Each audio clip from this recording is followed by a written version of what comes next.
Hello， 大家好，我是阿努。不知道你们有没有想过，为什么从古至今那么多星星的名字都跟神有关？当人类仰望天空的时候，到底在追寻什么，或者是在等待什么？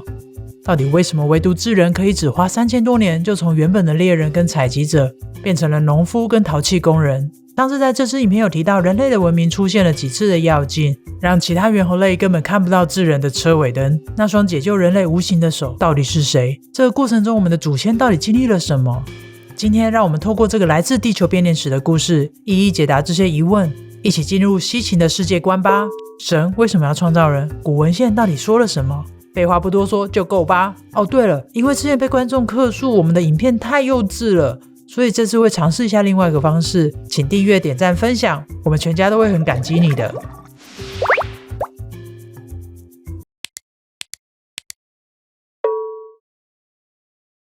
西秦的研究指出，美索不达米亚平原上曾经出现过很多的古文明，而这些文明的源头全都来自于苏美人。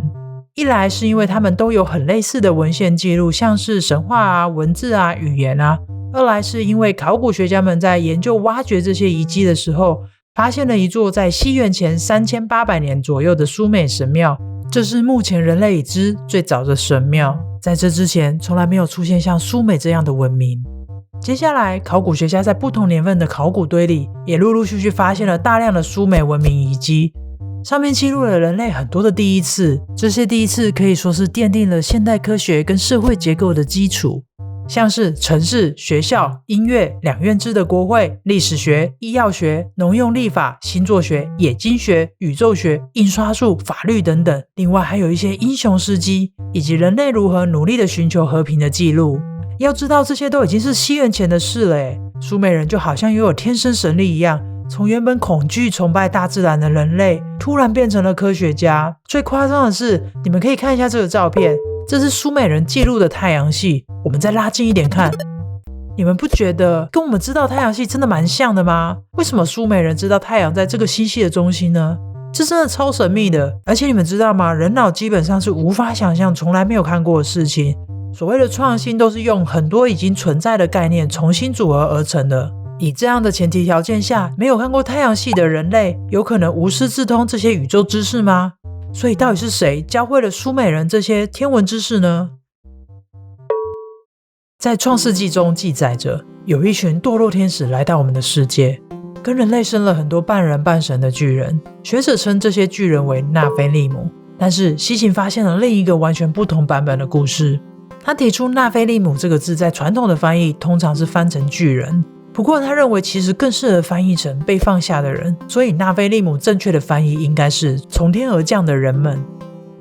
如果尝试用这个翻译来解读古文献的话，这些从天而降的人们其实在很久以前就一直在观察了地球，等待时机降落。大约在西元前45万年左右，第一批的拓荒者来到地球上，建立了第一个据点。这个位置就在美索不达米亚平原的南部艾利都。如果照这个逻辑来看，苏美这把突如其来的文明之火就可以说得通了。试着想象你活在那个远古时期，身为一个什么都不懂的虚弱人类，突然看到一海飘带的高级科技的生物出现，然后他们用这些科技帮助人类解决了很多问题，你就可以完全理解我们祖先为什么会把这些拥有高级科技的生物当成神。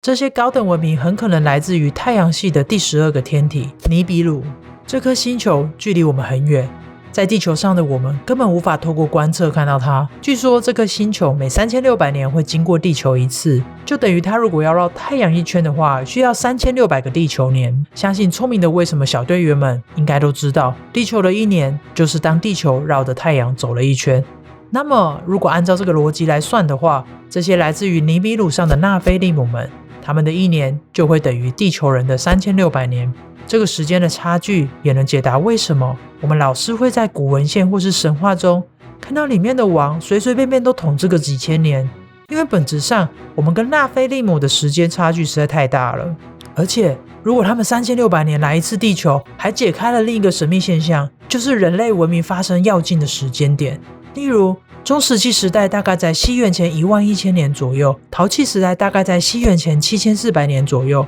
然后这个科技能力爆表的苏美文明出现的时间点在西元前3800年左右，这3个文明崛起的间隔都跟3600年很接近，不觉得这真的很神奇吗？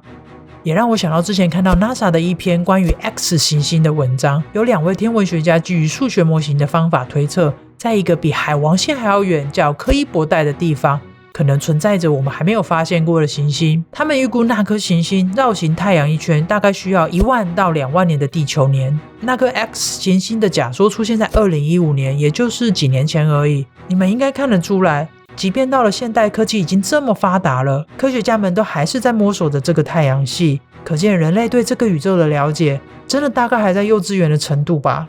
所以如果哪天突然发现了尼比鲁的存在，我想大家应该也不用太惊讶。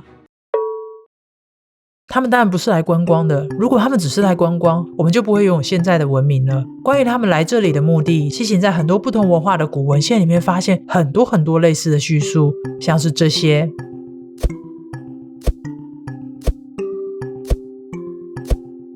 你们应该可以从这些文献看得出来，这些诸神降落到地球之后有多忙。他们到处建设，盖了那么多的城市，还要治水、采矿、提炼矿物，到处跟人家要金属矿。所以基本上这些纳菲利姆降落到地球之后都一直在工作，至少搞了几十万年。看到这里都让我开始怀疑，社畜是不是地球的习俗啊？一来到地球他们就要入境随俗，成为社畜。总之工作量这么大，想当然这些地球上的诸神们肯定会一直叫母星上的人过来帮忙，想办法抓交替，不然他们怎么放假？所以除了这些纳菲利姆们之外，在古文献还有发现那个大家应该都已经很熟悉的阿努纳奇，后来也来地球当社畜了，而且他们的数量超多的，全盛时期甚至达到600个。在许多古文献里都记载着神是如何创造人的，而且这些人被创造出来都是为了让诸神过上更舒适的生活。但为什么诸神需要更舒适的生活呢？试着想象一下，如果我们是神创造的，我们有的个性，那些神应该都会有。换作是我工作了几十万年，我心里一定在想，干都不能休息，也太累了吧，这种社畜的事情怎么可以让神来？所以大概在30万年前左右，终于阿努纳奇们兵变了，这些阿努纳奇们冲去威胁他们的指挥官恩利尔，不给人就捣蛋。这边补充一下，这个恩利尔是恩基的哥哥，就是前面那个古文献有提到的那位到处建设治水的恩基。不过他们之间的关系有一点复杂，可能需要另外做一支影片才有办法讲清楚。如果大家有兴趣可以留言给我们，我们再找机会做影片分享。总之这一海票神经历了一系列的谈判，最后恩基提出了解决方案。他说，我来做些原始工人帮阿努纳奇工作吧。接着恩基开始跟生育女神进行了一系列的造人实验。这边再补充说明一下，不是色的那种，是很纯的那种造人实验。关于这个西行在各种不同文化的古文献中发现了诸神遇到人属的记录，许多古文献都出现类似的叙述，像这些。透过这些文字的描述，应该可以看得出来，当时诸神遇到我们祖先的时候，头一定很痛，别说驯化了，可能都还要防御祖先们破坏他们的设备。我在想，那时纳菲利姆们应该觉得，天哪，这些会用工具还浑身是劲的野蛮人也太烦了吧。你们想想看，如果连走开别踩陷阱都听不懂，怎么可能拿来当工人？而且制造工人这件事非常的紧急耶，太慢的话，搞不好阿努纳奇们又突然俩工了。所以恩基选了一个最快的方法，就地取材，用这个地球上的野蛮人直接进行基因改造。我想神这个称谓应该是相对的，他们对我们来说是神，但在这个宇宙里可能只是比我们高级一点点的生物。所以无论这些外星人的技术水准再高，对于要在短时间内直接创造生命这一点，我想这个难度可能还是颇大的啦，不然他们一开始干嘛还做到自己 kiss 露面啊？基因改造这条路应该是没有办法的办法，他们可能只有这条路走，让自己的基因跟地球人的基因做融合，想办法让下一代的人类出现他们的特质，拥有了他们的特质，才有办法听得懂他们的指令，好好当社畜。这可能也是为什么在很多的古文献跟神话中，我们都会常常听到口之一境的说法，用泥土捏出一个泥人，然后加入神的一滴血或是什么一口气之类的，接着这些泥人就会变成人。那如果大家把这个神话理解成某种基因融合的过程，那这些叙述是不是看起来就会稍微合理一点点？而且除了这些把泥土变成人的叙述以外，西芹还在不同的文明遗迹里面发现了许多看起来很像基因改造的过程，或是造人实验失败的叙述文字，像是这些。如果真的跟西芹研究的一样，就可以解释为什么在很多的古代壁画都会常出现那种人的身体接到动物的头，或是动物的身体接到人的头之类的图案。我是不知道你们啦，但我个人如果要创作什么自画像的话，是绝对不会想要把自己跟动物连在一起的，这很怪嘛，对不对？最后在30万年前，恩基经历了反复的基因改造实验，终于制造出世界第一个复制人，并且用自己的血注入这个复制人的身体里面，让复制人有了意识。接着他也开始陆陆续续制造了其他更多的工人。这些阿努纳奇们也开开心心的带着这些黑头人开始回到矿区挖矿了。如果这一切都是真的，那其实人类很喜欢追求亮晶晶的东西，好像也就很合理了。可能在很久之前，这个追求金矿的基因早就印在我们的身体里面了。看到这里，你们觉得西芹是个骗子还是天才？